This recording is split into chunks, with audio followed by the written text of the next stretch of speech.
요한복음 1장 태초에 말씀이 계셨습니다.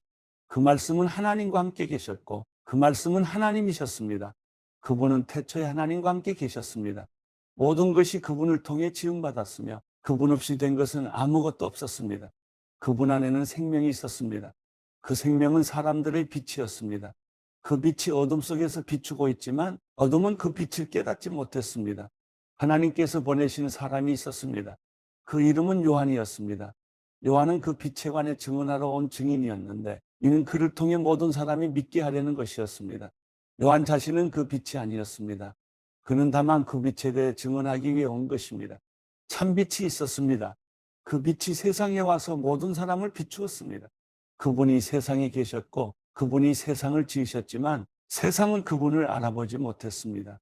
그분이 자기 땅에 오셨지만 그분의 백성들이 그분을 받아들이지 않았습니다. 그러나 그분을 영접한 사람들, 곧 그분의 이름을 믿는 사람들에게는 하나님의 자녀가 될 권세를 주셨습니다. 이 사람들이 하나님의 자녀로 태어난 것은 혈통이나 육정이나 사람의 뜻으로 된 것이 아니라 하나님의 뜻으로 된 것입니다. 그 말씀이 육신이 되어 우리 가운데 계셨기에 우리는 그분의 영광을 보았습니다. 그것은 은혜와 진리가 충만한 아버지의 독생자의 영광이었습니다. 요한은 그분에 대해 증언해 외쳤습니다. 내가 전에 내 뒤에 오시는 그분이 나보다 앞선 것은 나보다 먼저 계셨기 때문이다라고 말했는데 그분이 바로 이분이시다. 그분의 충만함으로부터 우리 모두는 분에 넘치는 은혜를 받았습니다. 율법은 모세를 통해 주셨지만 은혜와 진리는 예수 그리스도를 통해 왔습니다. 지금까지 아무도 하나님을 본 사람이 없었습니다.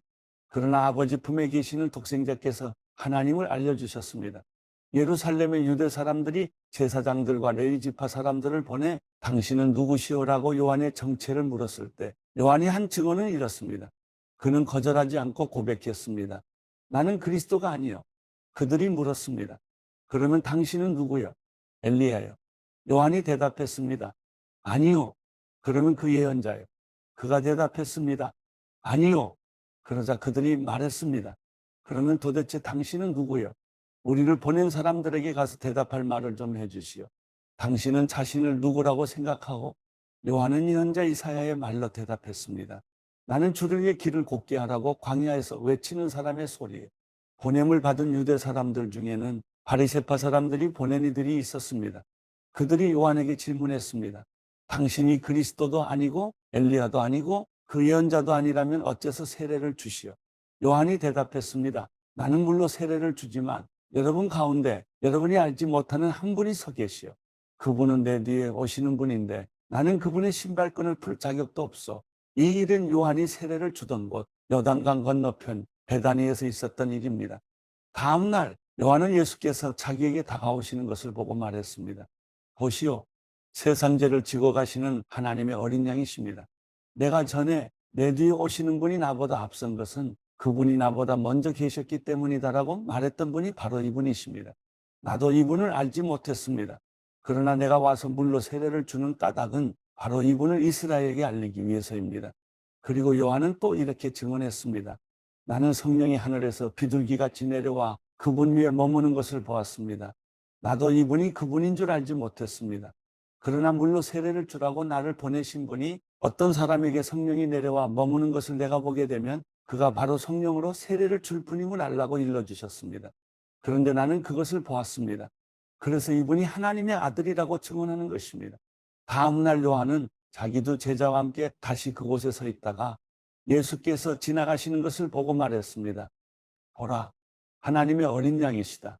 그 말을 듣고 요한의 두 제자가 예수를 따라갔습니다. 예수께서 뒤를 돌아 그들이 따라오는 것을 보고 물으셨습니다. 무엇을 원하느냐? 그들이 말했습니다. 랍비요, 어디에 머물고 계십니까?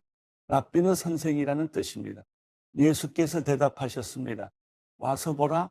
그래서 두 제자는 가서 그분이 계시는 곳을 보고 그날 그분과 함께 지냈습니다. 때는 오후 4시쯤이었습니다. 요한의 말을 듣고 예수를 따라간 두 사람 중 한 사람은 시몬 베드로의 동생 안드레였습니다. 안드레는 가장 먼저 자기 형 시몬을 찾아가 말했습니다. 우리가 메시아를 만났다. 메시아는 그리스도라는 뜻입니다. 그리고 그는 시몬을 예수께 데려왔습니다. 예수께서 시몬을 보고 말씀하셨습니다. 너는 요한의 아들 시몬이구나. 이제 너는 게바라고 불릴 것이다. 게바는 베드로라는 뜻입니다. 다음 날 예수께서 갈릴리로 떠나시려다 빌립을 만나 말씀하셨습니다. 나를 따라라. 빌립도 역시 안드레와 베드로처럼 벳세다 마을 출신이었습니다. 빌립은 나다나엘을 찾아가 말했습니다. 모세가 율법에 기록했고 예언자들도 기록했던 그분을 우리가 만났어. 그분은 요셉의 아들 나사렛 예수시요. 나다나엘이 물었습니다. 나사렛에서 무슨 선한 것이 나오겠는가? 빌립이 말했습니다. 와서 보시오. 예수께서 나다나엘이 다가오는 것을 보시고 그에 관해 말씀하셨습니다.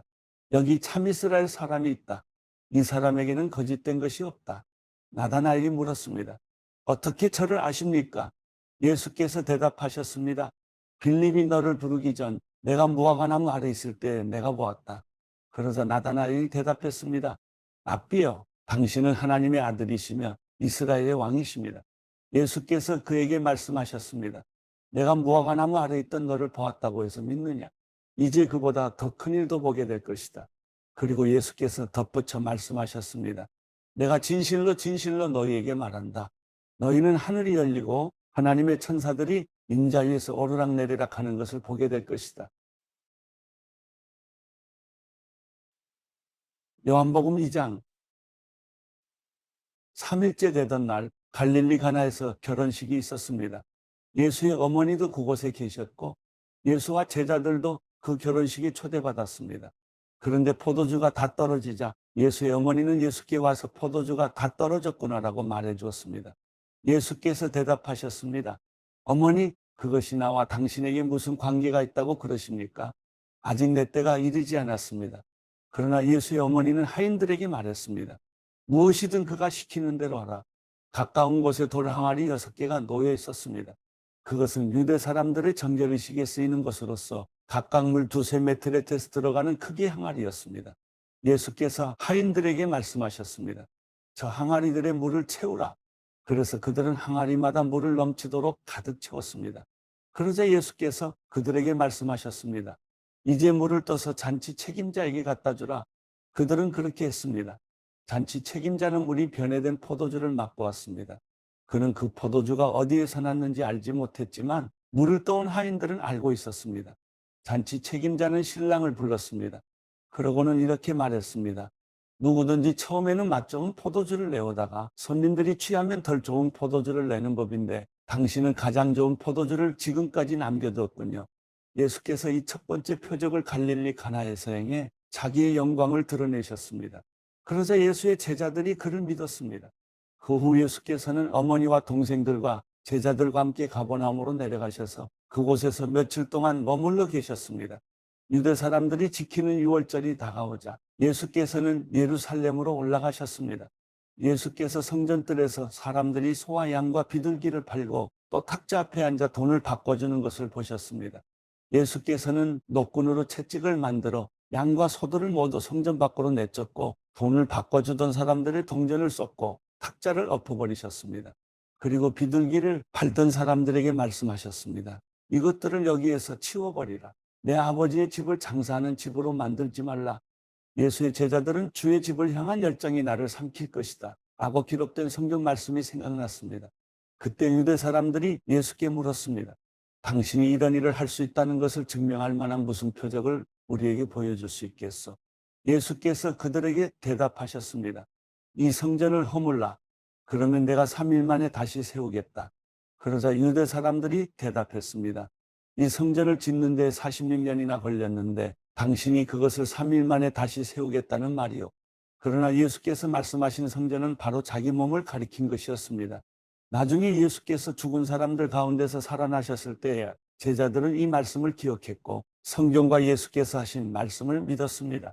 예수께서 유월절을 맞아 예루살렘에 계시는 동안 많은 사람들이 그분이 행하시는 표적을 보고 그 이름을 믿었습니다. 그러나 예수께서는 모든 사람을 알고 계셨기 때문에 자기 자신을 그들에게 맡기지 않으셨습니다. 또한 예수께서는 사람에 대해 그 누구의 증언도 필요하지 않으셨습니다. 사람의 마음속에 있는 것까지 다 알고 계셨기 때문입니다. 요한복음 3장 바리새파 사람들 중에 니고데모라는 사람이 있었는데 그는 유대공의 지도자였습니다. 그가 밤에 예수를 찾아와 물었습니다. 랍비여, 우리는 당신이 하나님께로부터 오신 선생님인 것을 알고 있습니다. 하나님께서 함께 하시지 않는다면 선생님이 행하신 그런 표적들을 아무도 행할 수 없기 때문입니다.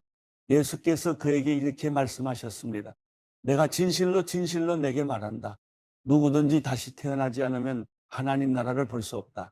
니고데모가 예수께 물었습니다.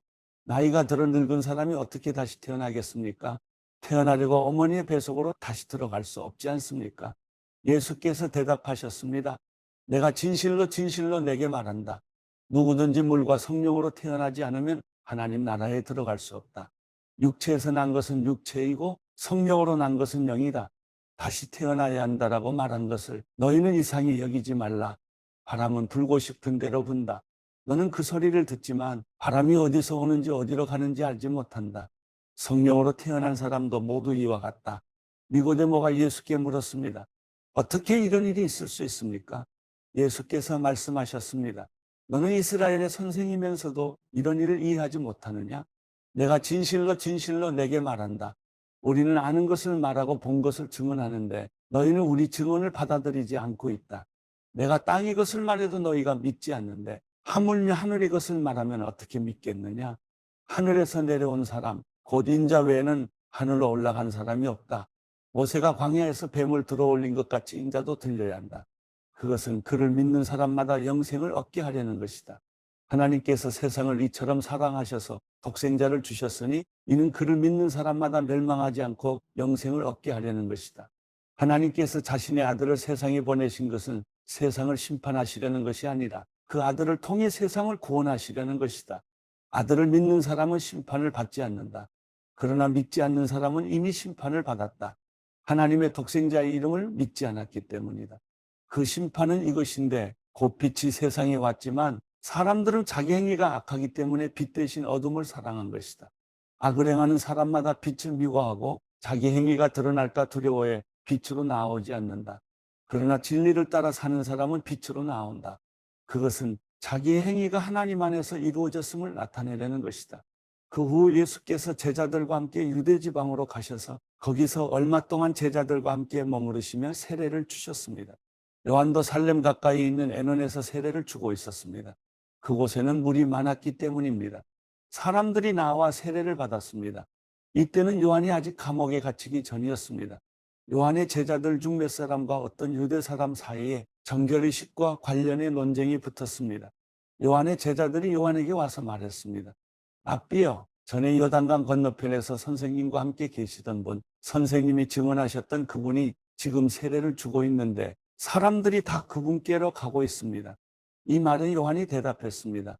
하늘에서 주시지 않으면 사람은 아무것도 받을 수 없다. 내가 전에 나는 그리스도가 아니고 그분보다 앞서 보냄을 받은 사람이다라고 한 말을 증언할 사람들은 바로 너희다. 신부를 얻는 자는 신랑이다. 그러나 신랑의 친구는 신랑을 기다렸다가 신랑의 음성을 들으면 그 음성으로 인해 매우 기뻐한다. 나는 이런 기쁨으로 충만하다. 그분은 흥해야 하고 나는 쇠해야 한다. 위에서 오시는 그분은 모든 것 위에 계시는 분이시다. 땅에서 난 사람은 땅에 속해 땅이 것을 말한다. 그러나 하늘에서 오시는 그분은 모든 것 위에 계신다. 그분은 보고 들은 것을 증언하신다. 그러나 아무도 그 증언을 받아들이지 않는다.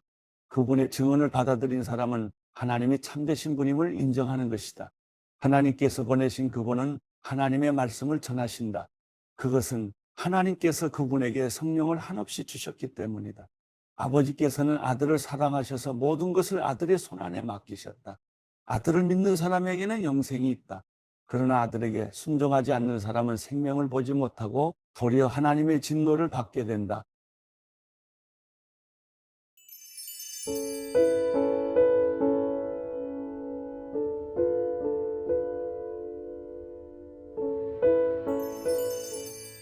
시편 146편. 여호와를 찬양하라. 오 내 영혼아, 여호와를 찬양하라. 내가 평생 여호와를 찬양하겠고 내가 존재하는 한 내 하나님을 찬양하겠습니다.